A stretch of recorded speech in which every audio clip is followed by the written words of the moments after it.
The restaurant was the kind of quiet that's full of sound.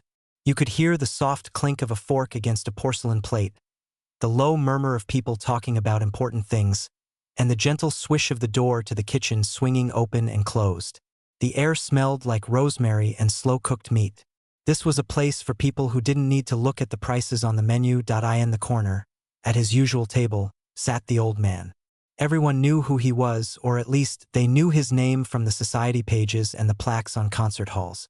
He was a philanthropist, a man who gave away millions to music schools and young artists. He came here every week, always alone, always watching. He wore simple, expensive clothes and had a face that looked like it was made of old, worn leather. His eyes were pale and clear, and they hardly ever blinked. Those eyes weren't on his food or his book. They followed the young waitress as she moved between the tables.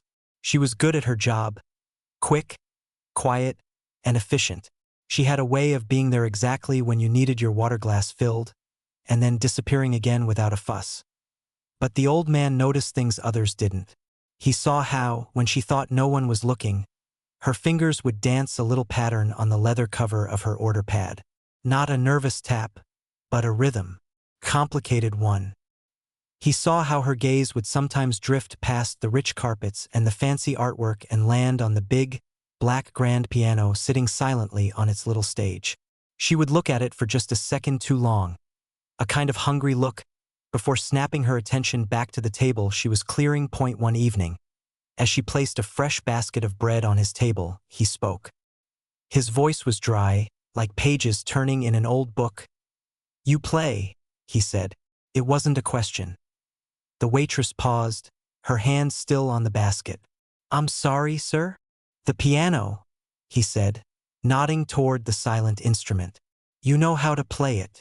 She gave him a small, professional smile, the kind you give to a regular customer who's being a bit odd. "Oh, a long time ago, maybe, when I was a kid. It's not for me, this kind of place." She gestured lightly around the room. The old man didn't return the smile. He just kept looking at her, his head tilted slightly. "It's in your hands. The way you carry yourself. You can't hide that." She felt a flush of something. Embarrassment, maybe, or irritation. Who was this rich old man to tell her what she couldn't hide? "It's really just a hobby," she said again, her voice firmer this time. "I should check on your main course." She turned to go, but his words stopped her. "Play for us tonight." It was so direct, so sudden, it felt like a physical push. She turned back, her professional mask slipping for a second to show real surprise. "I can't, sir. I'm working." "I'll speak to the manager," he said, as if it were already decided. "The room is too quiet. It needs some life. Play one piece." The way he said it left no room for an argument. It was a command, wrapped in a polite tone. She felt a knot tighten in her stomach. It wasn't just about playing. It was about being put on display like another piece of fancy decor for these people to politely ignore. It was about a childhood thing, something private and hers, being dragged out into this bright, judging light because a wealthy man was bored. "Please, sir," she said, her voice almost a whisper. "Don't ask me to do that." He finally looked away from her, down at his hands resting on the white tablecloth. They were old hands with prominent veins. "It is not a request I make lightly," he said, and for the first time, she heard something else in his voice. Not just authority, but a strange, heavy kind of need. It was confusing. It made the knot in her stomach twist in a different way. Before she could say another word, he caught the eye of the manager, who was hovering nearby. A few quiet words were exchanged. The manager nodded, a serious look on his face, and then he was walking toward her. She knew right then that the decision had been taken from her. The stage was set, and she was being pushed onto it, ready or not. The manager's smile was a tight, thin line on his face. He guided her away from the tables, toward the service door, his hand a light but firm pressure on her elbow. The air in the little hallway near the kitchens was warm and smelled of steam and onions, a sharp contrast to the perfumed dining room. "Look," he said, his voice low and urgent. "I know it's unusual, But you understand who that is, right? He doesn't just eat here. He matters. A word from him can change things for a place like this. She shook her head, her heart hammering against her ribs. But I'm not a performer. I'm a waitress. I haven't played properly in years. It'll be a disaster. It doesn't have to be perfect, the manager said, though they both knew that wasn't true. In this room, everything had to be perfect. It just has to be a gesture. A favor. He's asking for a personal favor. Think of it like fetching a very special bottle of wine from the cellar. That's all. But it wasn't like that at all. A bottle of wine didn't have a pounding heart and shaky hands. A bottle of wine couldn't be humiliated. What if I say no? She asked, already knowing the answer. The manager's smile vanished completely. He didn't say anything for a moment, just looked at her. The noise from the kitchen clattered around them, the shout of a chef, the sizzle of a pan. It's one song, he said finally, and the unspoken words hung in the air between them. Your job is one song. Your tips are one song. Don't make this difficult. She felt a hot sting behind her eyes, a mix of anger and fear. It wasn't fair. She needed this job. The flexible hours, the good money. It allowed her to pay her rent and still have time for her other life, the one she kept separate from this world of crystal glasses and silent judgment. This job was the careful boundary she'd built, and now this old man, with his quiet commands, was tearing that boundary down. Fine, she whispered, the word tasting bitter. Good, the manager said, his professional smile snapping back into place. After the main courses are cleared, I'll make a small announcement. Just keep it simple. Something pleasant. He went back into the dining room, leaving her in the noisy hallway. She leaned against the cool wall, closing her eyes. Her fingers, which usually felt so sure holding a heavy tray, now felt like clumsy, foreign things. She tried to remember a piece, any piece, but her mind was a frightened blank. All she could hear was the rushing of her own blood in her ears. When she walked back onto the floor, the room felt different. The air was thicker. She could feel glances flicking toward her, quick and curious, from the other servers. The old man was back at his table, cutting his meat with slow, precise movements, not looking at her at all. It was as if the bomb had been set and now everyone was just waiting for the clock to run down. She tried to do her work. She poured water. She cleared plates. She said, "Was everything to your satisfaction?" But her hands trembled just a little, and her smile felt glued on.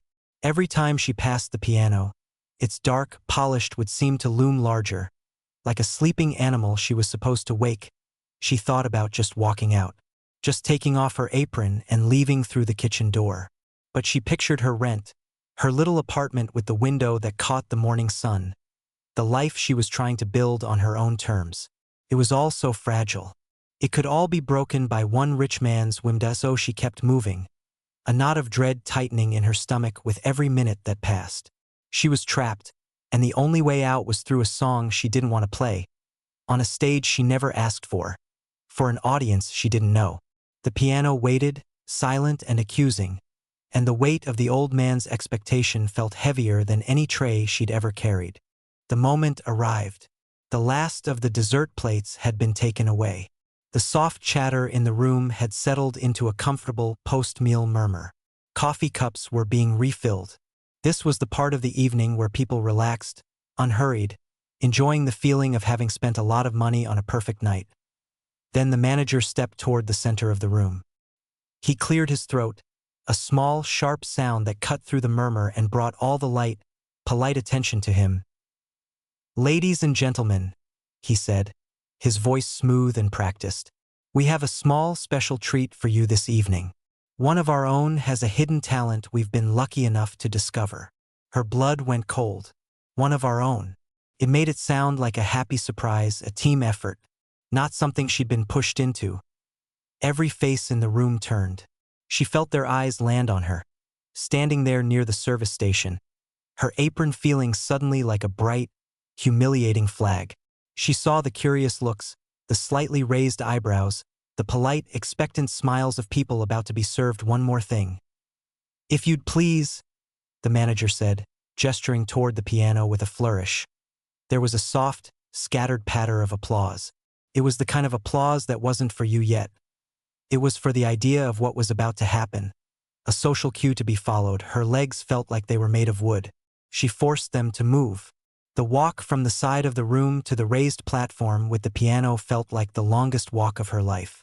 The carpet, so plush and quiet under her waitressing shoes, now seemed to grab at her feet. She was aware of every movement. The rustle of her skirt, the way she held her hands stiffly at her sides, she reached the piano. Up close, it was even more imposing. It was a beautiful, deep black, polished to a mirror shine. She could see the blurred, warped reflection of the dining room in its curved side. A world of soft light and watching eyes. She had to step up onto the small platform. For a terrifying second, she thought she might trip. Finally, she was there. She turned and faced the room, a sea of half-seen faces in the dim light. Her mouth was dry. She gave a tiny, stiff nod that was more of a jerk of her head. She turned back to the piano and slowly sat on the bench. It was cool and firm. The keys stared up at her, a landscape of black and white that seemed to stretch on forever. Her mind was a complete, howling blank. All those years of lessons, all those hours of practice in her parents' living room, the feel of the keys under her fingers. It was all gone, wiped clean by a flood of pure fear. She just sat there. The silence in the room changed. It was no longer a comfortable silence. It became heavy, awkward, waiting. She heard a quiet cough from somewhere. A glass clinked. The weight of their expectation was a physical pressure on her back. This is it, she thought. This is where I fail in front of everyone. This is where I prove I don't belong here. Her hands hovered over the keys, frozen. They looked like someone else's hands. She closed her eyes, trying to block out the room, trying to find just one note, one memory to start with. But there was only darkness and the sound of her own panicked breathing. Then, from deep in her memory, a feeling came. Not a song title, not sheet music, but a feeling. A specific old ache of loneliness she used to pour into the piano when she was younger, when the world felt too big and confusing. Her hands, acting on a muscle memory older than her fear, drifted to a certain position on the keys, without letting herself think. She pressed down. A single, clear, melancholy note rang out in the quiet room. It hung in the air, pure and sad. And then, as if that note had broken a dam, her other fingers followed. They knew where to go. They remembered. A second note, then a chord, then a slow, hesitant, but unmistakably beautiful melody began to unfold. She wasn't playing for the room anymore. She wasn't even playing for the old man. She was just following the feeling, her fingers tracing the shape of an old, familiar sadness. And as she did, the fear began to melt away, note by note. The music was like a spell. It didn't rush. It wasn't a bright, showy tune to impress a dinner crowd. It was slow and thoughtful, and wrapped in a deep blue kind of sadness. It was the kind of music that asks you to listen, not just to hear. As her hands moved, she forgot about the polished wood under her fingers and the people sitting in the shadows. She was somewhere else. She was in her childhood home, on an old upright piano with a chipped key, playing just for the feel of the sound. She was pouring out all the quiet loneliness of being a young person who felt like she didn't fit, the frustration of dreams that seemed too big for her small town, the comfort she found only in these patterns of black and white. Her body relaxed. The stiff line of her shoulders softened. Her head tilted slightly, her ear leaning toward the strings inside the piano, as if listening to a secret they were telling her. The technical part of her brain, the part that remembered her old teacher's corrections, went quiet. Now it was just pure feeling, flowing out through her fingertips into the keys. The change in the room was instant and total. The polite, expectant atmosphere evaporated. The gentle clinking of cups stopped. The low whispers died away. People weren't just looking at the waitress on the platform anymore. They were listening, really listening. Forks were put down softly. People leaned back in their chairs or forward, resting their chins on their hands. A woman near the front stopped, smiling her polite social smile. Her face just went still, her eyes fixed on the young woman at the piano.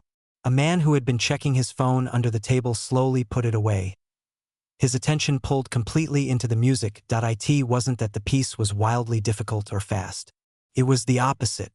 It was simple in its beauty, and that made it honest. You could hear the emotion in it. You could hear a story without words. It filled the spacious room, not with noise, but with a thick, tangible silence that the music lived inside of. The other waitstaff had frozen where they stood. A busboy by the kitchen door held a heavy tray of dirty dishes, unmoving, his head turned toward the sound. The manager, who had been watching with nervous anticipation, now stood perfectly still, his professional mask gone, replaced by simple astonishment. And the old man? He did not move a muscle. He didn't lean forward or close his eyes in appreciation. He sat as straight as a statue in his corner. But his face had undergone a complete transformation. All the usual sternness, the distant coolness, was gone. His pale eyes were wide, fixed on her with an intensity that was almost frightening. His lips were slightly parted. He looked like a man who had been holding his breath for years and had just seen someone bring him air. A single, unmistakable tear escaped from the corner of his eye. It traced a slow path down the leathery skin of his cheek, catching the low light for a second before it vanished. He didn't brush it away. He didn't seem to notice it at all. His entire world had shrunk down to the sight of this young waitress and the sound flowing from the piano. His piano for him, the restaurant around her seemed to dissolve. The modern clothes of the diners blurred. In his eyes, the lighting softened to a golden glow from a different time. He wasn't seeing a reluctant employee fulfilling a command. He was seeing a ghost. He was hearing an echo so perfect, so painfully familiar, that it cracked open the vault of his heart where he kept all his memories locked away. The music wasn't just being played. It was being felt, exactly as it had been felt by another pair of hands, a long, long time ago. The last note hung in the air, a soft, fading vibration that seemed to live in the quiet for a long moment. Then it was gone, leaving behind a perfect, breathless silence. It was broken by a single pair of hands starting to clap. Then another. And then, all at once, the entire room erupted. This wasn't the polite patter they'd given her before. This was real. Loud, heartfelt applause. People were nodding. Some even had tears in their own eyes, touched by the raw feeling in the music they just heard. They saw a waitress, yes, but in that moment, they had seen an artist. She blinked, coming back to herself as if waking from a deep sleep. The bright lights of the dining room rushed back in. The faces, now smiling and clapping, seemed too close, too loud. A flush of heat climbed her neck and cheeks. She wasn't used to this. The music had been private, and now it was public, and the approval felt almost as overwhelming as the fear had been. She gave a small, awkward half-bow from the bench, her eyes darting to the floor, wanting only to escape back to the familiar territory of the service station. But she couldn't. The old man was rising from his table. The applause began to die down as people saw him move. He walked slowly with a dignity that made a path through the room. All eyes were on him now. He didn't look at the other diners. His gaze was locked on her. He walked right up to the small platform and stepped onto it, standing beside the grand piano. He didn't smile. His face was still that strange, open book of emotion she couldn't quite read. Pain, wonder, a deep, deep longing. He placed one of his old, veined hands gently on the smooth, black lid of the piano. A touch so tender it was like stroking the head of a sleeping child. The room was utterly silent again, buzzing with a new kind of tension. What was he doing? Was he going to criticize her? Compliment her? The manager looked ready to intervene, but was frozen by the strangeness of the scene. The old man looked out at the crowd of diners, then back at her. His voice, when he finally spoke, didn't carry the dry, commanding tone from before. It was thick, and it trembled just a little. "Thank you," he said to her. The words were simple, but they carried the weight of a mountain. He paused, swallowing hard, as if pushing down a wave of feeling. "You played it exactly as she did." A confused murmur rippled through the room. She? Who was she? He turned his body slightly, still keeping one hand on the piano, and faced the room more fully. He seemed to be speaking to everyone now, explaining a mystery they hadn't even known was there. For years, he said, his voice gaining a little strength. People have wondered why a man like me comes to this same table, in this same restaurant, week after week. He looked down at the piano under his hand. They think it is for the food, the quiet, the service. He shook his head slowly. It was for this. He reached into the inside pocket of his expensive, simple jacket. His movements were slow, careful. He pulled out a small, old photograph, its edges soft and worn from time. He didn't look at it himself. Instead, he held it out slightly, so the people at the nearest tables could see. It was for the chance, he continued, his voice dropping to a near whisper that somehow carried. To sit near it again, to hear its voice, even if it was silent. He finally turned and extended the photograph toward the young waitress. Her hands were still in her lap. Slowly, she reached out and took it. The photo was in black and white. It showed a beautiful, vibrant young woman, maybe in her early 20s, with eyes that laughed at the camera. She was seated at a piano. Not this one exactly. It was in a grand, old-fashioned room with high ceilings, but the woman's posture, the way her hands rested on the keys, the joyful, confident tilt of her head, it was familiar. And her eyes. She had the same intense, deep-set eyes as the waitress. The old man watched her face as she saw it. My daughter, he said, and the word seemed to cost him. Her name was Alara. This was her favorite piece in all the world. And this, he said, his hand patting the piano lid gently. This was her piano. She played it every day. It was her voice. When she was no longer here, I couldn't bear for it to be silent in some dusty storage room. I couldn't bear to sell it. So I bought this place. I put it here, where it could live, where once in a very great while someone kind might play it and I could remember. He looked at the waitress, his eyes shining. For 10 years, I have listened to its silence. And tonight, for the first time, you didn't just play it. You let her play it again. The waitress stared at the photograph, the noise of the restaurant feeling like it was coming from very far away. The laughing eyes of the young woman looked back at her. She understood now. The strange pressure, the intense watching, the demand that felt so cruel. It hadn't been about her at all. It had been about a ghost. A father's love had twisted into a heavy, silent wish that had landed on her shoulders. She looked from the photo to the old man's face. The sternness was completely gone. In its place was a raw, vulnerable gratitude that was almost hard to look at. She slowly handed the picture back to him. Her fingers were trembling again, but for a different reason. I'm so sorry, she whispered. It was all she could think to say. He took the photo, holding it carefully as if it were made of glass. Don't be sorry, he said, his voice rough. You have given me a gift I thought was lost forever. You didn't just play the notes. You understood them. You felt the same sadness in them that she did. I heard it the moment you began. The other people in the restaurant were completely still. You could have heard a pin drop. The story had unfolded right in front of them, and it had changed the whole room. The fancy dinner was forgotten. This was real life, raw and unexpected, happening in their expensive sanctuary. The woman at a nearby table quietly dabbed at her eyes with a napkin.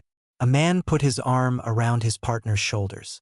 The waitstaff, who had watched their coworker be pushed into this, now looked at the old man with new eyes. It wasn't a story about a rich man being difficult. It was a story about a father who was broken, trying to find a piece of his child in the world. The old man seemed to remember where he was. He looked out at the silent, watching faces. A little of his usual composure returned, but it was softer now. Please, he said to the room, enjoy your evenings. Forgive an old man his moment. He gave a small, stiff nod. That was the signal for the spell to break, gently. People slowly turned back to their tables, but the conversations that started up were hushed, thoughtful. The usual clatter and chatter didn't return. A respectful quiet lingered that he turned back to the waitress, who was still sitting on the piano bench, unsure what to do or where to go. "May I?" he asked, gesturing to the space beside her on the bench. She nodded, shifting over. He sat down slowly. For a minute, neither of them spoke. They just sat there in front of the silent keys, two strangers connected by a song and a profound, shared sadness that was not the same, but touched the same edges. "She would have been about your age," he said quietly, not looking at her. "She had the same fire, the same quiet intensity. Music was her language. When she played, she said everything she couldn't say with words." He paused. "You have that too. Don't lose it." She looked at her hands, the waitress's hands that had just proven they were still a pianist's hands. "I thought I had lost it. It felt like someone else's life." "It never leaves you," he said. "It just waits for you to remember." The manager approached them then cautiously. "Sir, can I get you anything? Perhaps a drink at your table?" The old man waved a hand, a gentle dismissal. "In a moment." He looked at the young woman beside him. "I owe you an apology," he said, his voice firm. "I pushed you. I used my position to make you do something you did not want to do. That was wrong of me. My grief is my own burden to carry. I should not have asked you to help me carry it." Hearing him say it out loud lifted a weight she hadn't fully known was there. The resentment melted away, leaving only the hollow, achy understanding of his pain. "It's okay," she said, and she found she meant it. I'm glad it meant something." He gave a single, slow nod. Then he did something that surprised her. He reached out and very gently, with a touch as light as a falling leaf, patted her hand where it rested on her knee. It was a grandfather's gesture, a human gesture. "Thank you," he said once more. Then he stood up, a little stiffly, and walked back to his corner table, leaving her alone with the piano and a whirlwind of emotions she couldn't begin to sort out. For a few minutes, she just sat there on the piano bench. The spotlight feeling was gone. Now it was just her and the quiet hum of a room settling back into its rhythm. She felt strangely empty, but in a clean way, like after a hard cry. The knot in her stomach was completely gone. She stood up, her legs a little shaky. She smoothed down her skirt and walked off the platform, back onto the main floor. Felt different. The eyes that followed her now weren't full of curiosity or pressure. They held a softness, a kind of respect. A few people gave her small, understanding smiles as she passed. She went straight to the service station. The other waitstaff were there, pretending to be busy, but they all stopped when she arrived. There was an awkward silence. Then the older woman who usually worked the lunch shift reached out and touched her arm. "That was beautiful, honey," she said, her voice genuine. "Just beautiful." The busboy who had been frozen earlier just nodded at her, his eyes wide. "Yeah," he said. "Wow." It wasn't a big speech, but it meant something. They saw her differently now, too. Not just as the quiet, efficient new girl, but as someone with a hidden depth. She gave them a small, tired smile. "Thanks." The rest of her shift passed in a blur.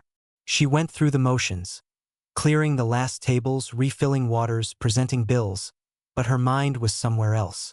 She kept glancing at the old man in the corner. He was just sitting there, looking out the window into the dark night, a single cup of coffee cooling in front of him. He looked peaceful, or maybe just relieved. When it was finally time to go, she grabbed her things from the staff closet. As she was heading toward the back door, the manager stopped her. He looked uncomfortable, shifting his weight from one foot to the other. "Listen," he began, "about earlier. I had to think of the restaurant." "I know," she said. She did know. It was his job.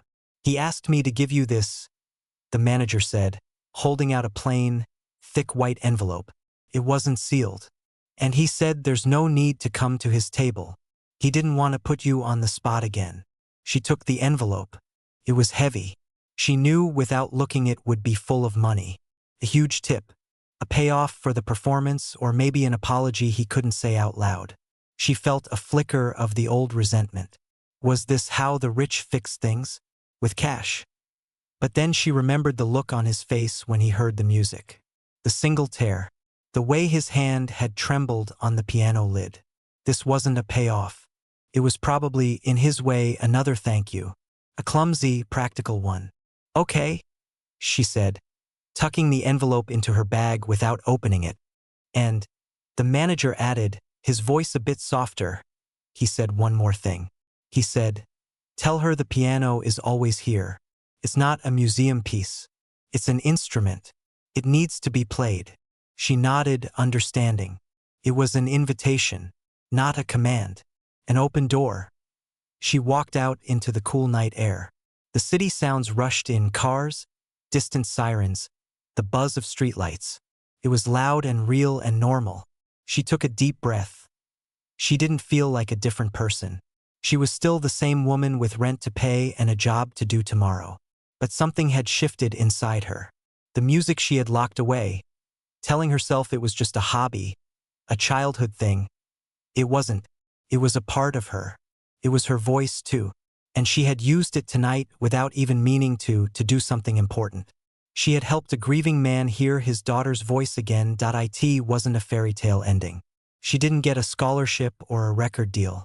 The old man was just a sad, lonely person she would probably see at his table every week, and they might never speak of it again. Life would go on. But as she walked to the bus stop, her fingers, deep in her coat pockets, were moving softly. They were tracing the shape of the melody she had played, feeling the ghost of the keys. For the first time in a long time, she wasn't tapping out of nervous habit. She was remembering, and she was planning. Maybe this weekend, she thought, maybe she would walk into that restaurant not as a waitress, but as a customer, just for a cup of coffee. She would sit at a small table, and when the room was quiet, she might just walk over to that beautiful black piano, and she would play something for herself, not because anyone was pushing her, but because she wanted to, because the music was hers, and it was time to let it out again. The bus arrived with a sigh of air brakes. She climbed on, found a seat, and looked out the window at the passing lights. For the first time all night, a small, real, peaceful smile touched her lips. It was over, but in a way it felt like something had just begun.